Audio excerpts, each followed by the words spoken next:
what do you actually do in Stefanus Alliance? And now I need to get up and I need to draw because you'll see. Anyway, so what do we actually do? As I mentioned, Stefanus Alliance is a missions and human rights organization. We believe that all people are created in the image of God and should be treated as human beings. We work with local churches. We work with local individuals and groups. But you can think of the work we do as an analogy, a metaphor. Okay? Think of the world as a cliff. And people are standing at the top of the cliff. You can see my artistic abilities here with my stick figures. But people are standing here at the top of the cliff, and some fall. And what is our initial reaction? Our initial reaction is to say, we need to help people down here at the bottom of the cliff.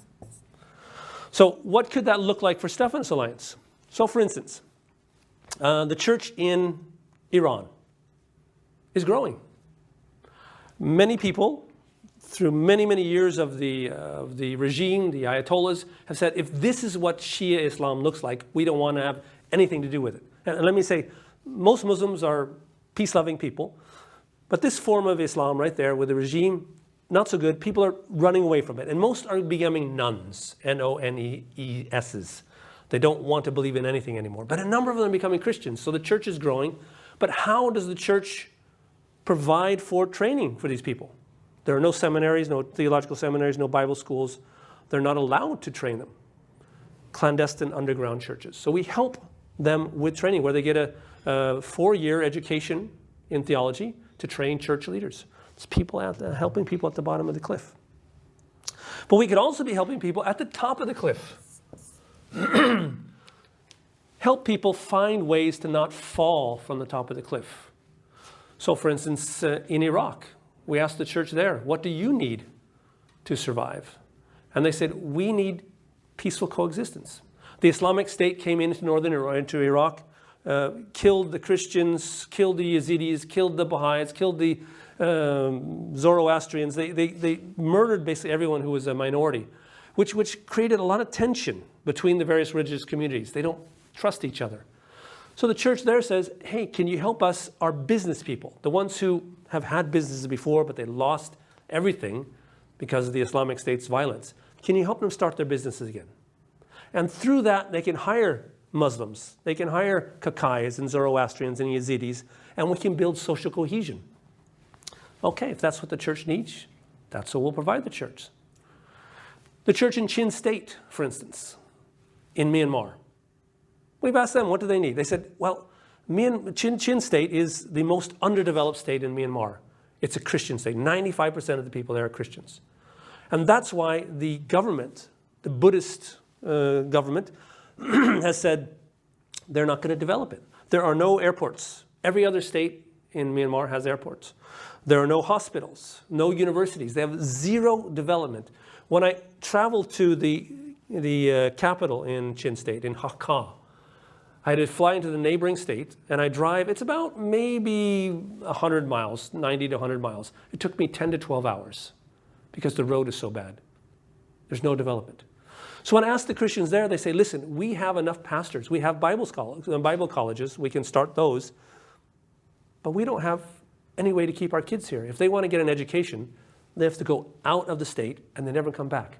Can you help convert one of our Bible colleges into a bachelor's degree for business administration?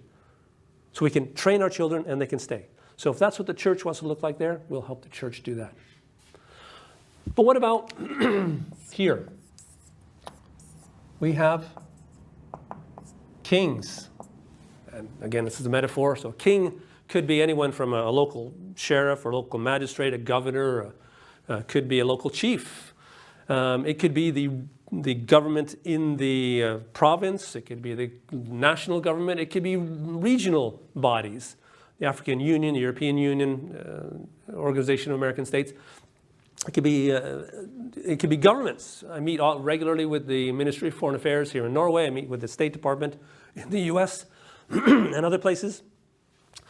So these are people with power who can actually do work to change and put up barriers to keep people from falling.